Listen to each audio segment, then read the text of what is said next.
À mesure que l'on s'élève, la route se fait plus audacieuse. Chaque virage rapproche un peu plus du ciel. Au sommet, le vent souffle en rafale.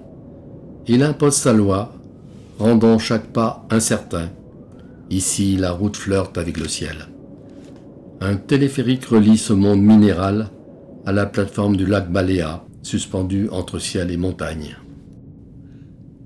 Les sommets verdoyants virent peu à peu au jaune paille, tandis que les crêtes brunissent.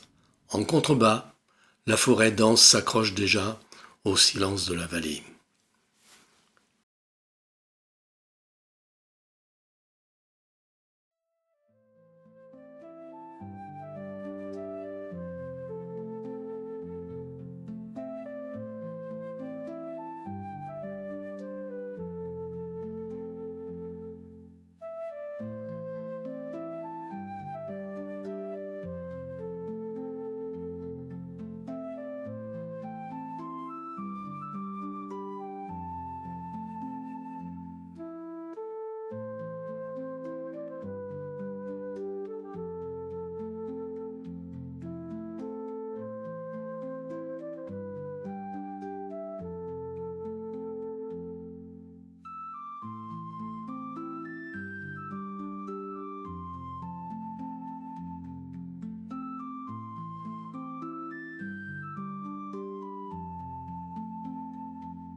Voici la fontaine Carmen.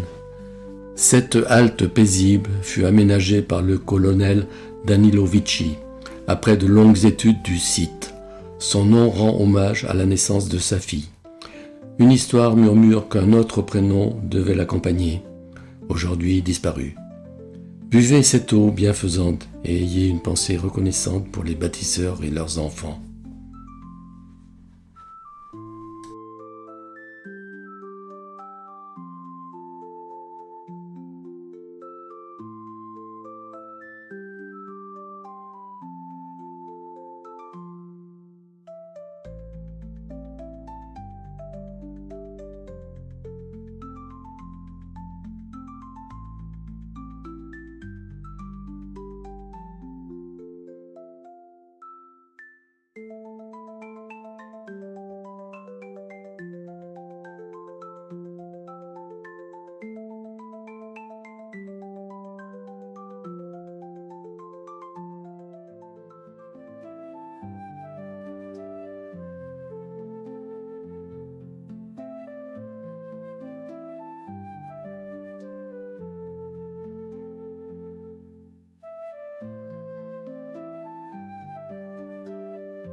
La descente se poursuit, marquée par une halte pour contempler les monts des Carpates, dont la lumière sculpte les reliefs avec une douceur unique.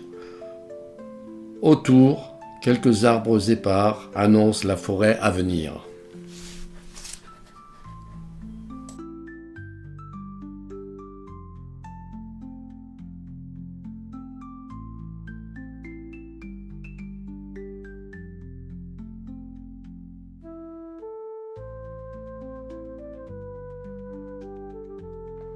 Nous entrons désormais sur le territoire des ours des Carpates.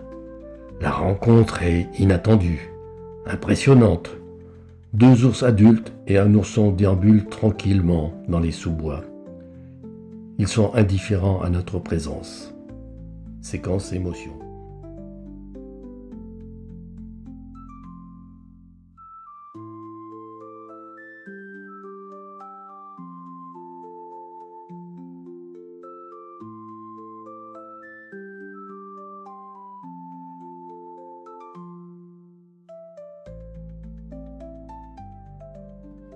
Transfagarasan fut construit entre 1970 et 1974. Pour des raisons stratégiques, Ceausescu lança un chantier titanesque au cœur des Carpates. Il perça la montagne avec des milliers de tonnes d'explosifs. Aujourd'hui, les raisons stratégiques n'existent plus. Seule demeure une route mythique qui serpente sur 90 km à travers des paysages somptueux.